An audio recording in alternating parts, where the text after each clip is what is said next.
nom du Père et du Fils et du Saint-Esprit, Amen. Grande joie d'être là avec toi en ce dimanche 17 novembre. Dimanche, jour du Seigneur, jour de rassembler toute l'Église, tous les enfants de Dieu. On se rencontre, la joie de trouver nos frères et sœurs, de pouvoir célébrer le Seigneur et aussi de pouvoir partager, témoigner de notre foi dans les différents groupes, dans les différentes pastorales. D'accord ? Et la première lecture d'aujourd'hui, c'est Daniel, chapitre 12, à partir du verset 1. En ce temps, s'élèvera Michel, le grand prince qui se tient auprès des enfants de ton peuple. Ce sera un temps d'angoisse tel qu'il n'y en aura pas eu jusqu'alors depuis que la nation existe. En ce temps-là, ton peuple échappera. Tous ceux qui se trouveront inscrits dans le livre. Un grand nombre de ceux qui dorment au pays de la poussière s'éveilleront, les uns pour la vie éternelle, les autres pour l'horreur éternelle. Les doctes resplendiront comme la splendeur du firmament, et ceux qui ont enseigné la justice à un grand nombre, comme les étoiles, pour toute l'éternité. Alors, ici, c'est le livre de Daniel qui nous parle de Michel, le prince des anges, des archanges, qui se tient auprès des enfants de ton peuple. Saint Michel, archange, et nous devons invoquer chaque jour les anges gardiens, les archanges, pour qu'ils puissent nous aider sur notre chemin, de ne pas perdre la présence de Dieu, de ne pas s'éloigner du chemin de l'Église. Et ici, Daniel nous parle d'un temps d'angoisse. Il dit, en ce temps-là, ton peuple échappera. Tous ceux qui se trouveront inscrits dans le livre. Ça veut dire que le Seigneur veut vraiment nous garder au milieu de ce peuple, au milieu de ce monde de péché. Le Seigneur veut nous garder pour lui.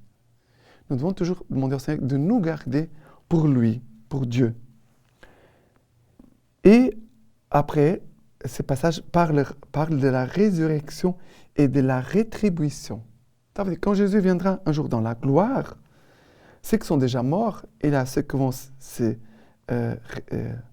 ils vont s'éveiller, ils vont se réveiller de la mort, les uns pour la vie éternelle, d'autres pour leur propre éternel. Ça veut dire pour la perdition éternelle. Ça veut dire, ici, il nous parle du jugement final.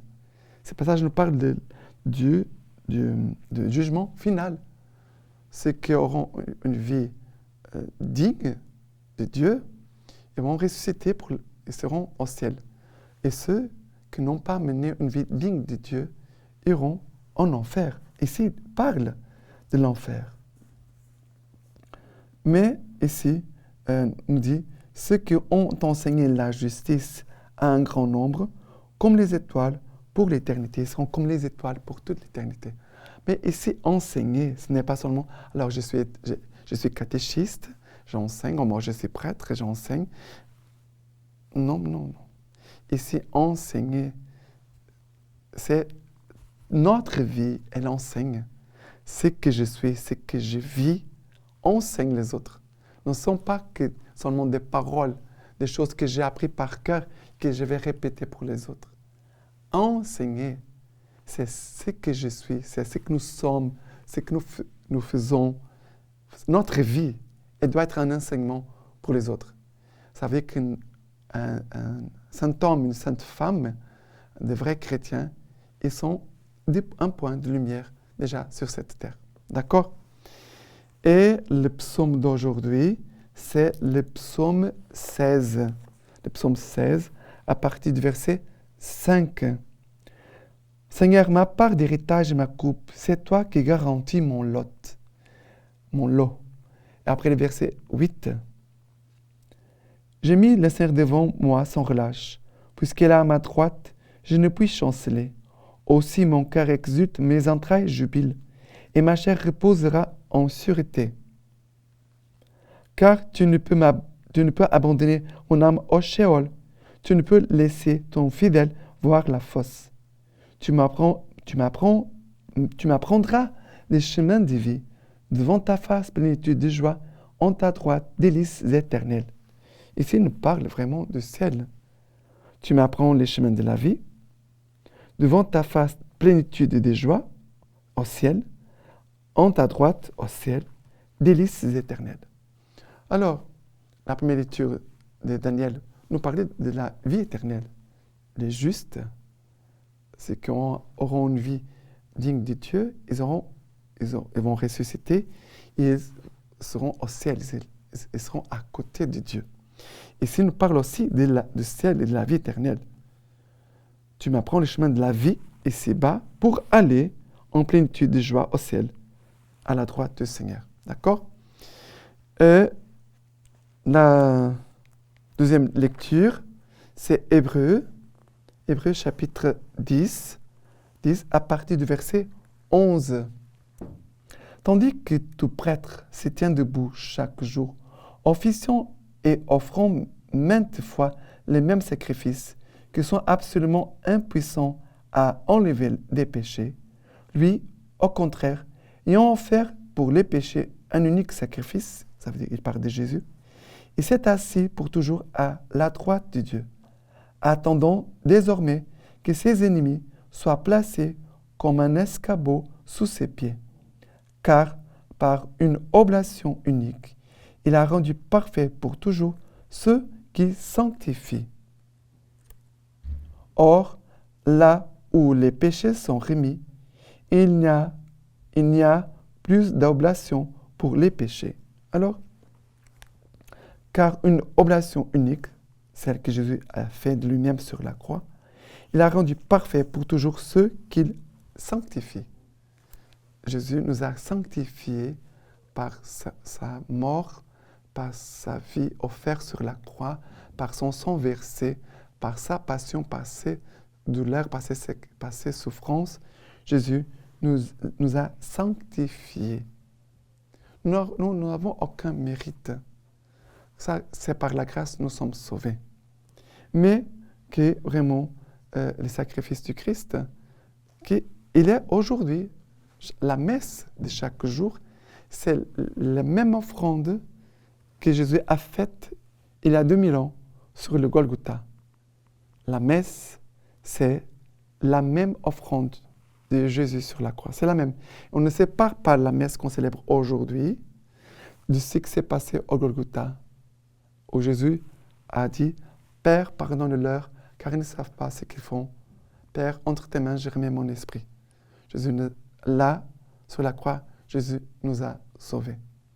Nous puissions accueillir son salut, sa grâce aujourd'hui, pour recevoir déjà en nous la présence du ciel et de la vie éternelle.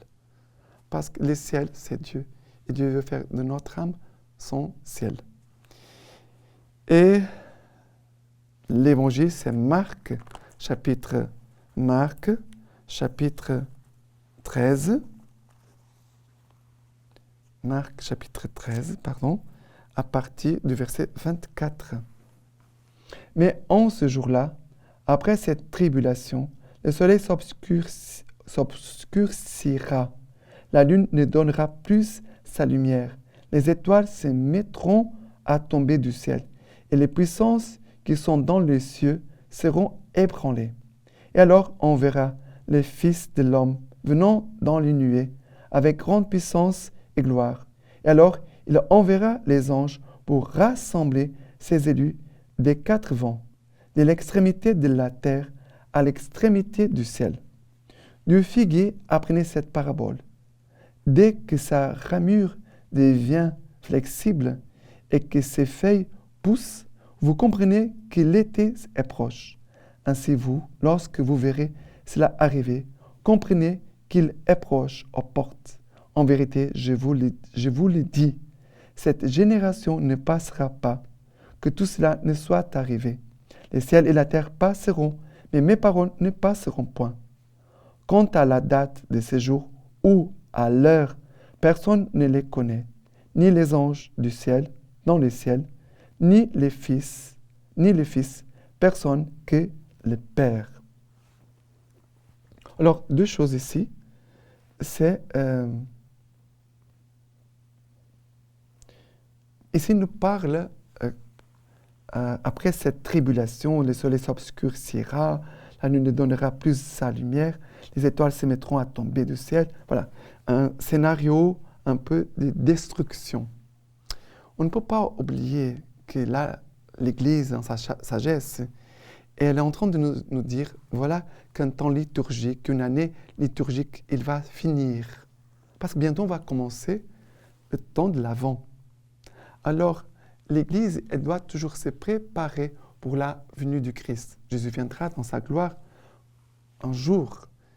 Et la grâce que le temps de l'Avent, c'est de nous préparer toujours pour la venue du Christ, pour que notre cœur soit toujours ouvert, toujours désireux de Dieu, toujours en recherche de Dieu, prêt pour accueillir sa venue.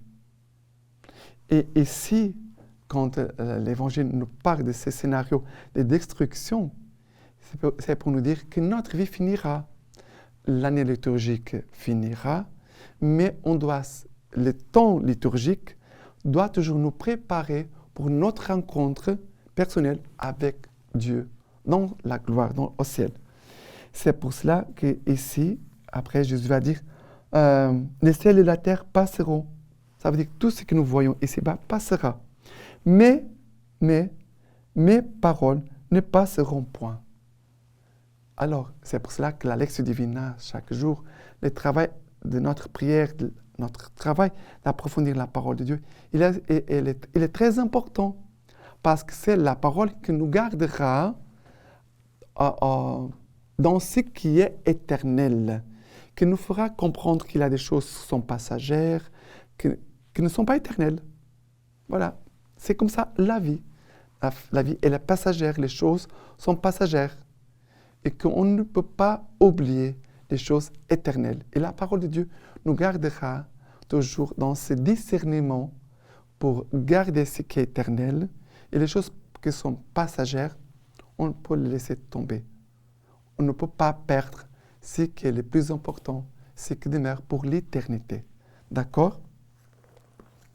Et la lecture patristique d'aujourd'hui de Saint Augustin, qui doit donc faire les chrétiens? User du monde, ne pas servir le monde. En quoi cela consiste-t-il? Posséder comme si l'on ne possédait pas. Nous haïrons nos péchés eux-mêmes et nous aimerons celui qui va venir pour punir les péchés. Il viendra, que nous le voulions ou non. Maintenant, je vous laisse la bénédiction par les mains toutes pures de la Vierge Marie. Que Dieu Tout-Puissant vous bénisse et vous garde, le Père, le Fils et le Saint-Esprit. Amen.